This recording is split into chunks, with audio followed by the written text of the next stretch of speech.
Senhor presidente, senhoras senadoras, senhores senadores, telespectadores da TV Senado, ouvintes que nos acompanham pela Rádio Senado, internautas. É impressionante, senhor presidente, a imensa capacidade desse governo de se embananar com os próprios atoleiros em que se mete. Falo aqui do caso da intervenção no Rio de Janeiro, que não coleciona outra coisa senão insucessos. Ontem mesmo, o Brasil se deparou com mais um episódio patético dessa natureza.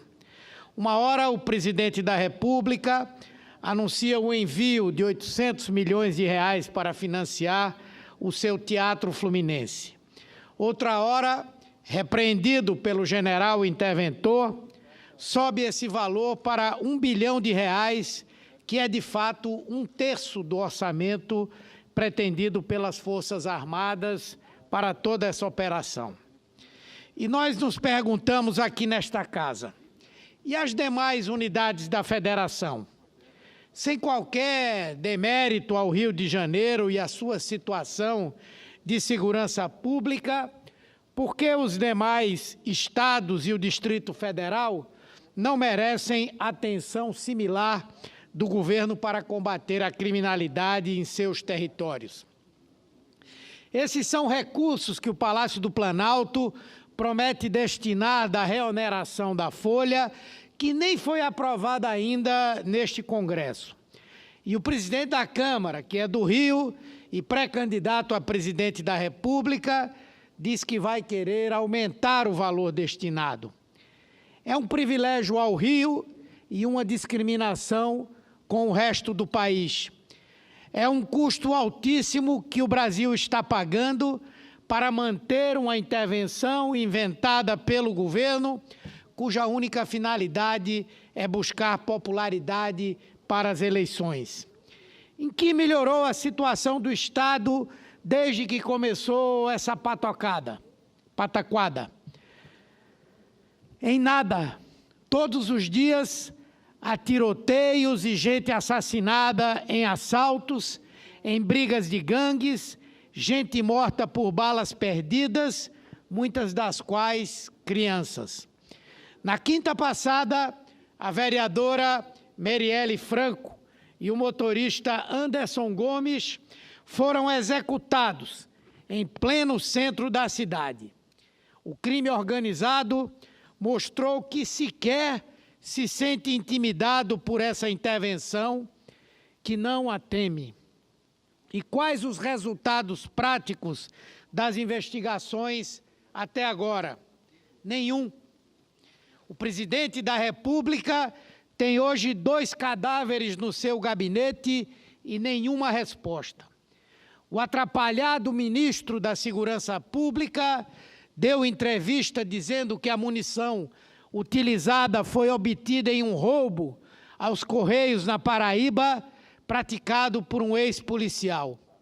Foi desmentido e teve que desdizer a própria versão. 5 dias depois, não se sabe nada. E sempre que surge alguma nova informação, os primeiros a saberem são os integrantes da Rede Globo. Não há um preso.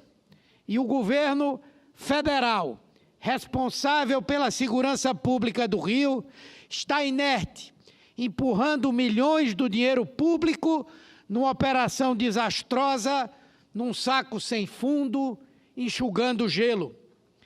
Temer encontrou no Rio de Janeiro o seu Vietnã. Sua inconsequência em querer fazer política com a segurança pública transformou o Estado num atoleiro pelo qual o seu governo terminará de ser engolfado. Assim como ocorreu com os Estados Unidos, ele poderá empregar milhares de homens nesse teatro, mas sairá de lá humilhado, diminuindo o papel de nossas Forças Armadas, porque as jogou numa trama política rasa. É um governo burro para lidar com criminosos inteligentes, que não são o povo pobre das favelas ou as crianças submetidas a revistas vexatórias de suas mochilas em escolas, mas sim os chefes do tráfico de drogas e de armas que até agora não foram molestados. Não há saída dessa selva em que o Planalto embrenhou os nossos militares sem qualquer planejamento, sem preparação, sem recursos logísticos ou financeiros. Ao fim do período eleitoral, assistiremos a uma retirada melancólica das tropas, com uma fragorosa derrota do presidente da República. O Rio de Janeiro será o Vietnã, onde Temer enterrará o pouco que lhe sobrou de vergonha. A nós só resta esperar pelo fim imediato desse governo e que o próximo tenha a responsabilidade de agir no combate à criminalidade e na área da segurança pública em todo o Brasil e não apenas no Rio, e que o faça com a seriedade que o tema exige, assim como também haja com respeito às Forças Armadas e às funções constitucionais que realmente lhe cabem nos tempos atuais. Obrigado, senhor presidente, pela paciência. Obrigado a todos os senadores e senadoras. Muito obrigado, senador.